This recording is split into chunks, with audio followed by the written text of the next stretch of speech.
The shadows are closing in, tightening their grip around Tu Diem's heart. When emotions drown out reason, the truth starts whispering secrets. And hers is screaming warnings at full volume. Unbeknownst to her, Tu Diem's instincts are sounding the alarm.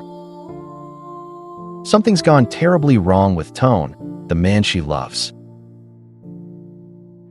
Every beat of her heart echoes with a growing unease. Every breath feels like a countdown. The air is thick with an unsettling feeling, as if the universe itself is trying to warn her of an impending catastrophe.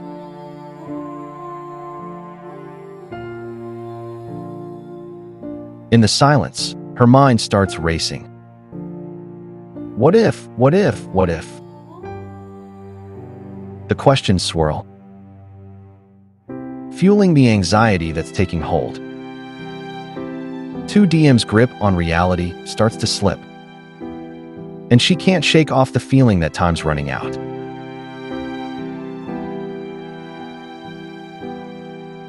Wishing you all a day filled with laughter that echoes, love that uplifts, and moments that make your heart skip a beat. And nights filled with peace, dreams that inspire, and the warmth of those who care. Just as Tu Diem was mustering the strength to pick up the pieces and move forward, Mr. Tu's phone rang, shattering the fragile calm. His former police colleague's words sliced through the air like a knife. Tone hadn't left the country. The confirmation hung in the air, a bittersweet revelation that stirred a whirlwind of emotions in Tu Diem. It meant Tone hadn't abandoned her,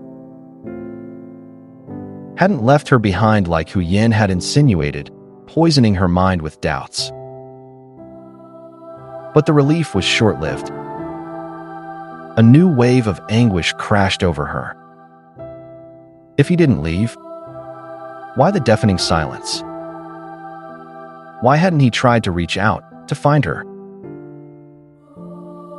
The questions swirled, taunting her, fueling the dread creeping up her spine. Tu Diem's heart knew the unspoken truth. Something was terribly wrong. Mr. Tu and his mother rushed to her side, enveloping her in a cocoon of concern. They urged her to hold on, to rein in her emotions before they consumed her, reminding her that her health couldn't withstand the strain. But the fear had already taken hold, spreading its dark tendrils, threatening to suffocate her.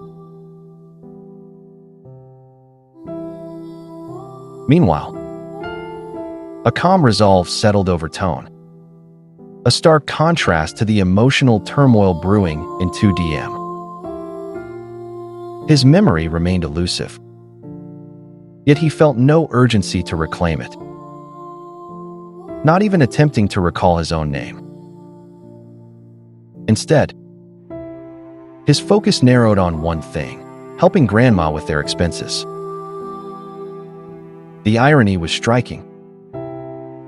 Just weeks or perhaps months ago, he was likely a high-powered CEO, orchestrating the intricacies of a corporate empire.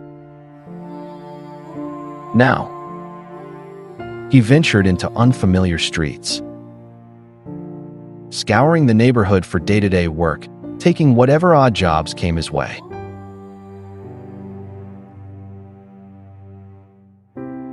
The search was grueling, but with determination, he eventually landed a casual position.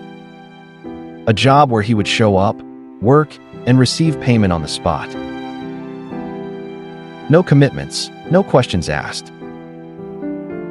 It was a pragmatic fit for now, given his lack of identification or credentials.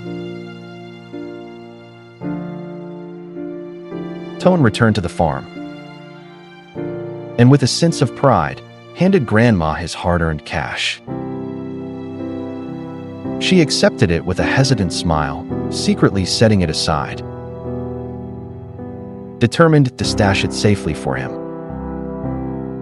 A nest egg for when his memory returned and he set out to find his way home. Just as viewers were expecting progress after Tone's police station reveal, the narrative hit a speed bump. It stalled. And to make matters worse, Ly Tu fans' channel spilled the episode's tea, making it predictable. The crossover's getting messy. Tu Diem's channel should have led with fresh updates, not rehashed scenes. Since Ly Tu fans' channel published the episode first due to a change in airtime scheduling, Ly Tu Diem's channel could have tweaked their narrative and seamlessly continued, picking up with the police calling Mr. Tu about a lead on Tone's whereabouts, keeping things fresh and fluid. Channel crossovers are exciting. They add a new flavor and spice to the narrative, especially if the characters are getting along pretty well. But it only works if both channels do parallel stories, interconnected and complementary.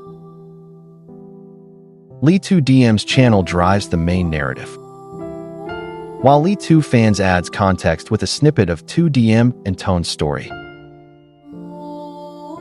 That way, no repetition. And Tu Diem's channel doesn't overshadow Tu fans or the other way around. This is just my take on the matter. How about you? What's your take on the latest developments and on channel crossovers? Share your thoughts. Feel free to leave your comments below with your theories and predictions.